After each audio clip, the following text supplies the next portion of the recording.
breaking news today. Please subscribe and then check notification box to get all breaking news alerts. IT. Trump's ready for war. As we go further down the rabbit hole of deception, it looks more and more as though the entire basis of the investigation into the Trump campaign's so-called Russian ties was based on little more than fabrication and falsified documents. In short, it is a political hit job carried out by the Democratic National Committee and the Hillary Clinton campaign in a quest for power and world domination. Naturally, Hillary is right at the center of the deception and controversy in this massive bid for power against the will of the American people. Her campaign's fingerprints are on at least 3 separate pieces of information fed to the FBI, including the Christopher Steele dossier. A dossier that many Republicans claim formed the foundation for a judge to grant a FISA warrant allowing the Federal Bureau of Investigation to spy on Trump campaign associate Carter Page.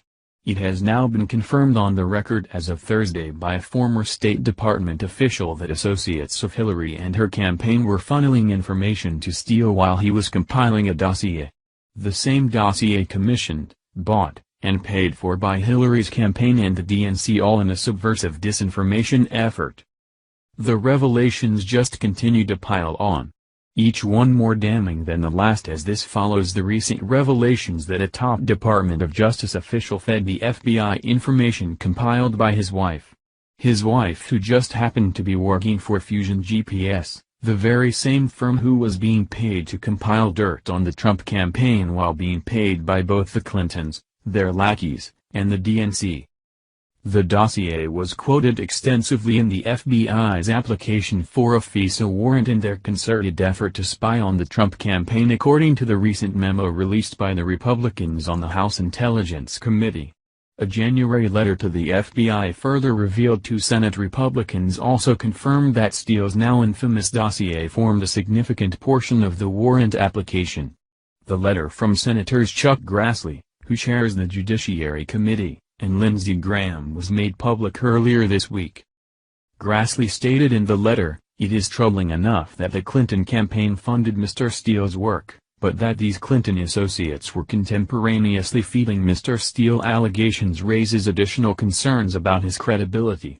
The Federalist compiled a list when taken in its entirety forms what we know so far about the extent of Hillary's involvement in the FBI's Russian collusion case. 1. Clinton ally Cindy Blumenthal funneled information to the FBI through a contact at the State Department. In an account published by the Washington Post, former State Department official Jonathan Weiner describes how research compiled by a Clinton ally made its way into his hands and then to the FBI. Weiner was in charge of combating transnational organized crime at the State Department under Bill Clinton in the 1990s and returned under the Obama administration to work on international law enforcement. Between his 2 gigs, he became friends with Steele, who as a result began feeding information to the State Department and tipped Weiner off in September 2016 to the Trump dossier he was compiling. That same month, Weiner met Blumenthal, who provided him with notes on Trump and Russia compiled by another Clinton insider, Cody Shearer. What struck me was how some of the material echoed Steele's but appeared to involve different sources, Weiner writes in the Washington Post.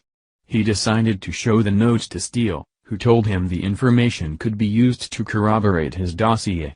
Steele walked away with a copy of the notes, which he provided to the FBI.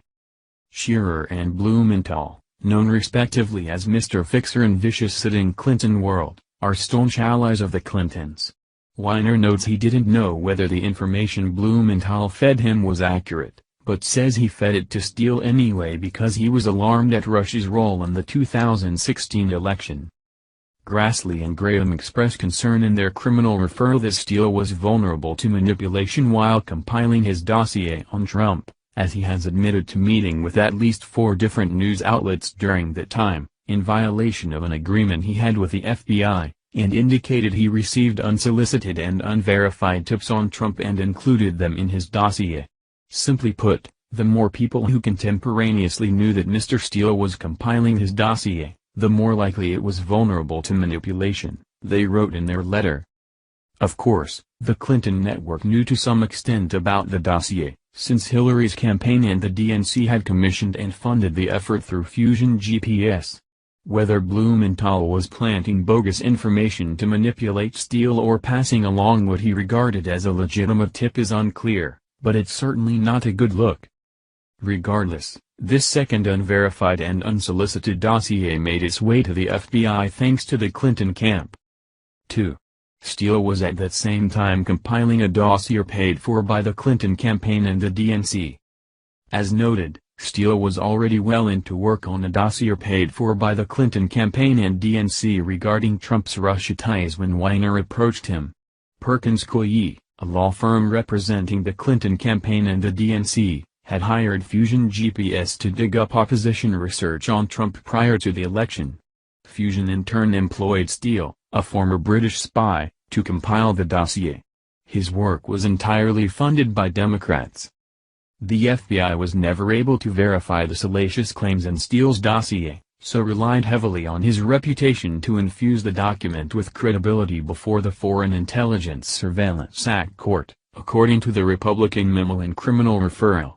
The Bureau continued to vouch for him before the court in subsequent applications to renew the warrant, even after learning he was desperate to stop Trump from getting elected, had broken the Bureau's trust by dishing to the press in one case, and potentially lied to the Bureau outright in several other instances, a criminal offense.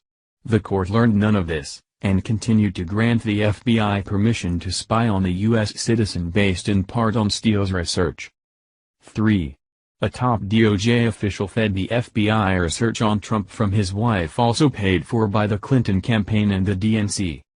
The third piece of information provided to the FBI in connection with Clinton allies is research compiled by the wife of former senior Justice Department official Bruce Ohr, who worked closely with Deputy Attorney General Sally Yates and her replacement, Rod Rosenstein. Ohr was also a friend of Steele. Ohr's wife was employed by Fusion GPS to help compile opposition research on Trump. According to the Republican memo, Ohr eventually turned over all of the information she compiled, while working ultimately for the Clinton campaign and the DNC, to the FBI. It's unclear whether this information made it into the FISA applications, but it's one more example of evidence received by the FBI that can be traced back to the Clinton campaign. According to the Republican memo, the FISA court was never informed of the Ohr's connections to Fusion GPS and Steele. In sum, to obtain a warrant to spy on a Trump campaign associate, the FBI relied heavily on a dossier that was never substantiated, put together by a former spy desperate to stop Trump. That dossier was paid for by powerful Democrats on Trump's rival campaign, who also paid for opposition research the FBI received from a powerful couple inside President Obama's DOJ. Separately, two Clinton allies worked together to funnel a second unsubstantiated dossier to the FBI through the State Department.